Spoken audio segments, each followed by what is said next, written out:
सुप्रभात छात्रों, आज हम लोग कबीरदास के पद का अध्ययन करेंगे। कबीर जी ने अपने इस शब्द अर्थात पद में बाह्य आडंबरों का विरोध किया है। कबीर जी कहते हैं कि ईश्वर बनावटीपन बाह्य कर्मकांड पाखंड से नहीं मिलता है। ईश्वर प्राप्ति एक ऐसा अंतर्गुण है जो बाहरी क्रियाओं पर आधारित नहीं है। यह तो जीव परमात्मा का शाश्वत सह संबंध है जिसे हम भूले हुए हैं। कोई भी भक्त अपनी सहज स्वाभाविक अवस्था में रहकर ही भगवान को प्राप्त कर सकता है। ईश्वर प्राप्ति मार्ग में किसी भी प्रकार से धर्म, जाति, कुल, वंश का बंधन नहीं है। यह परम तत्व हर प्राणी में सांस में बसा हुआ है। हम लोग सर्वप्रथम सस्वर वाचन करेंगे, तत्पश्चात उसकी व्याख्या देखेंगे। मोको कहाँ ढूंढे बंदे, मैं तो तेरे पास में। ना मैं देवल ना मैं मस्जिद, ना काबे कैलाश में। ना तो कोने क्रियाक्रम में, न ही योग वैराग में। खोजी होय तो तुरते मिलहें पल भर की तलाश में। कहें कबीर सुनो भई साधो, सब सांसों की श्वास में। मोको का अर्थ होता है मुझे, बंदे का अर्थ होता है प्राणी, देवल का अर्थ होता है देवालय मंदिर, मस्जिद का अर्थ होता है मस्जिद, काबे मुस्लिमों का पवित्र तीर्थ स्थल, कैलाश कैलाश पर्वत शिव का निवास स्थान, कोने मतलब किसी, वैरागी का अर्थ होता है वैरागी विराग, खोजी होय खोजने का प्रयत्न हो, तुरते तुरंत शीघ्र, मिली हो मिल जाएगा, तलाश खोज, कहें कहते हैं, साधो साधक साधु सज्जन, श्वासों सांसों। इस पद में कबीर जी ने मनुष्य को भगवान प्राप्ति के लिए बाह्य कर्मकांड दिखावे से दूर रहने की प्रेरणा दी है। कबीर जी कहते हैं कि ईश्वर तो सर्वव्यापक हैं तथा वह सर्वत्र भक्त के समीप ही रहता है।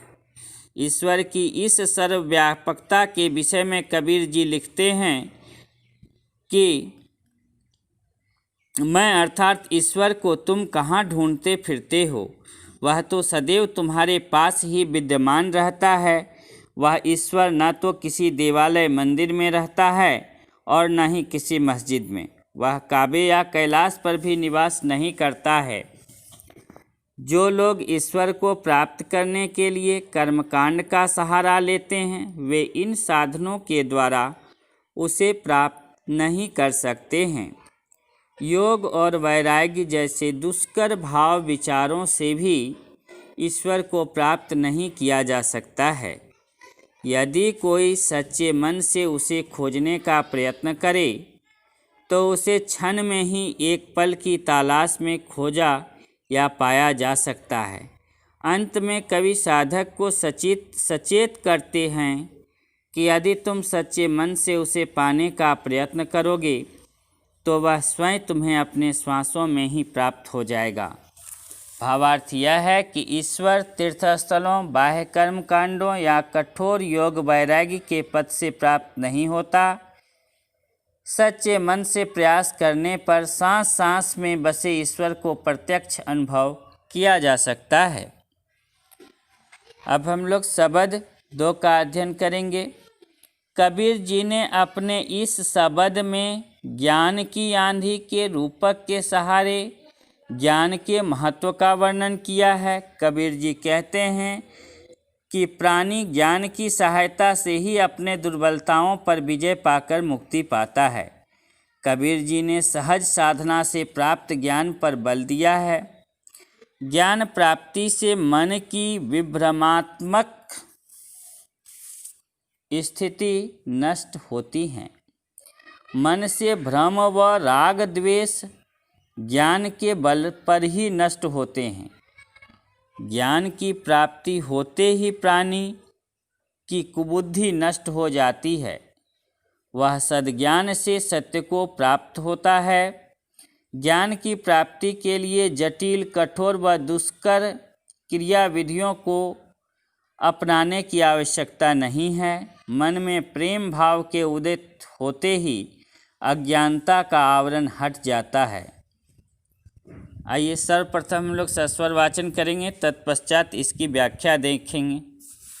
संतों भाई आई ज्ञान की आंधी रे, भ्रम की टाँटी सबे उड़ानी, माया रहे न बांधी, हीति चित की द्वे थुनी गिरानी, मोह बलिंडा टूटा, तृष्णा छानी परिघर ऊपरी, कुबद्धि का भांडा फूटा, जोग जुगति करी संतों बांधी, निरचु चुबे न पानी, कड़क पटकाया का निकष्या, हरि की गति जब जानी, आंधी पीछे जो जल बूठा, प्रेम हरिजन भीना, कहे कबीर भान प्रगटे, उदित भया तम खीना।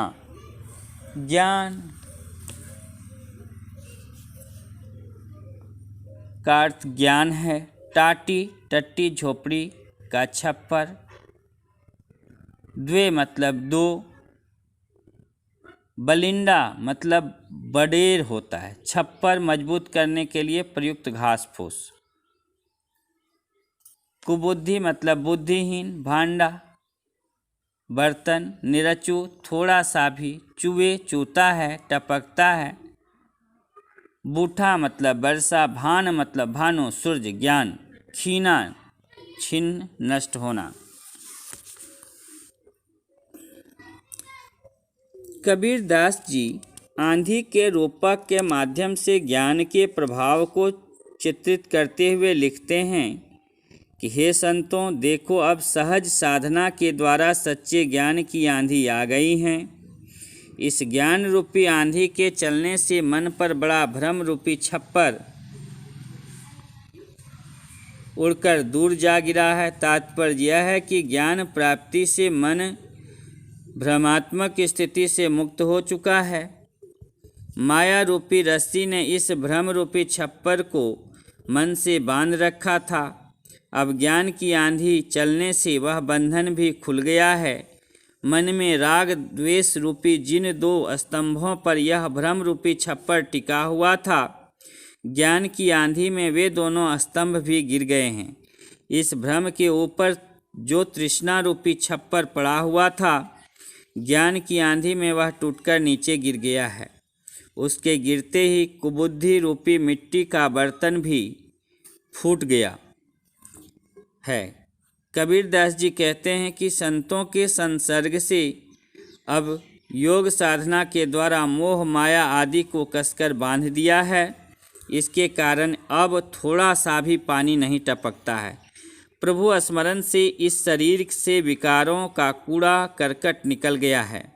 इस ज्ञान की आंधी के पश्चात जब सच्चे आनंद की वर्षा हुई तो उसमें हरि का भक्त अर्थात साधक भीगकर उसमें मग्न हो गया है।